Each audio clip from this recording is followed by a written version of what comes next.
इस बीच इजरायली विदेश मंत्री गिदोन सार का एक और बड़ा दावा आया। वो कह रहे हैं साजिश के तहत यहूदियों को टारगेट किया गया है, यहूदी विरोधी हिंसा का नतीजा है, यह कहा है गिडियन ने। वो कह रहे हैं पिछले 2 साल से ये नफरत की आग सुलग रही थी ऑस्ट्रेलिया में और अब ये हिंसा में तब्दील हो गई है।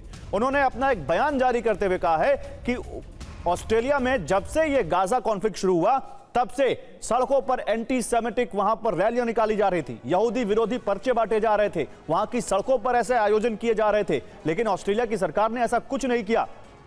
तो ऑस्ट्रेलिया में यहूदी टारगेट 2 साल से हिंसक घटना है दिख रहा है सामने।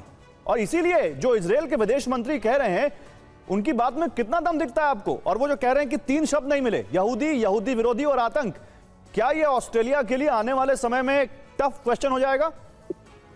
गौरव देखिए, ये जो कंट्रीज हैं, ऑस्ट्रेलिया हो गया, कनाडा हो गया, ये दूसरे देशों के जो सेंसिटिविटीज को लेकर इतनी सेंसिटिव नहीं होती। ये जो इनके जो स्टैंडर्ड्स इन्होंने बना रखे हैं, अब आप देख लीजिए कनाडा में कैसे एंटी इंडिया और सेपरेटिज्म और सिख खालिस्तान और इस सब पे कितना कुछ होता है और वहाँ की सरकारें इसको नजरअंदाज करती है। तो ये आप उसको उसी पैटर्न में देखिए।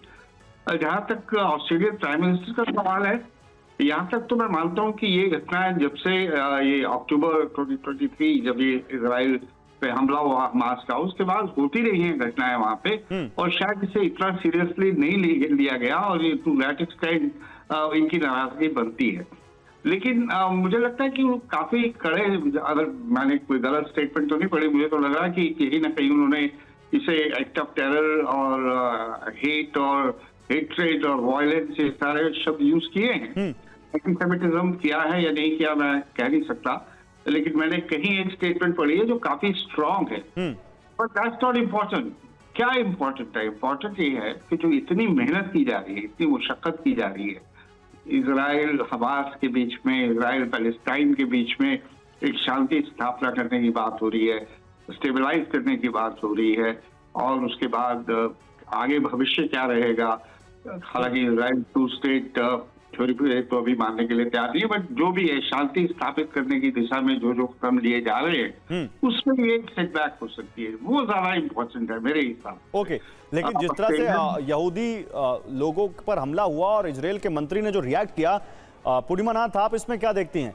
क्या आपको लगता है कि वाकई ये एक बड़ा सिक्योरिटी फेल्योर है, या आपको लगता है जो एम्बेसडर मल्होत्रा कह रहे हैं वो ज्यादा इंपॉर्टेंट है कि इन देशों में इस तरह की चीजों को बहुत सीरियसली लिया नहीं जाता और धीरे धीरे ये एक नासूर बन जाता है? नहीं, मेरे ख्याल से मैं काफ़ी हद तक अलाइन करती हूँ सर ने अभी जो कहा है। अनफॉर्चुनेटली अपनी एक इंफॉर्मेशन हमें दिया है कि वो एंथनी अल्बनीज में जो नोट पब्लिश किया उन्होंने ना अटैक्ड कम्युनिटी के बारे में बोल रहे हैं स्पेसिफिकली। ये टारगेटेड हैरासमेंट है और टारगेटेड अटैक है और टेररिस्ट अटैक है, उसका कोई जिक्र नहीं किए। This is important because I tell you why. इसमें आपको काफ़ी सारा सिमिलरिटीज दिख जाएगा। जो विक्टिम कम्युनिटी हिंदू कम्युनिटी होती है उसमें आपको न्यूज़पेपर की हेडलाइंस आप देख लीजिए, man was killed by XYZ, और हिंदू कम्युनिटी की जिक्र कहीं नहीं किया जाता जहाँ पे विक्टिम हुआ जाता है। लेकिन अगर वो परपेट्रेटर है उसको बड़ी अच्छी तरीके से उस हेडलाइन में दिखाया जाता है। There is a reason behind it also, क्योंकि at the end of the day हम हिंदू कम्युनिटी का मैसेज क्या है? हम लिव एंड लेट लिव। हम खुद जीना चाहते हैं, हमें भी हम दूसरों को भी जीने देते हैं।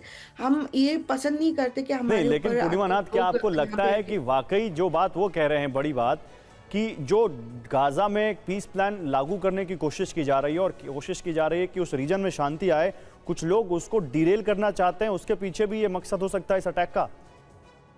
अरे ये पीस प्लान कब से चल रहा है? ये आज से थोड़ी चल रहा है। ये तो पीस प्लान आज अभी का नाम दिया गया है, तो 80 साल से ये एजेंडा चल रही है। यहाँ पे पीस नहीं होने वाला है सर।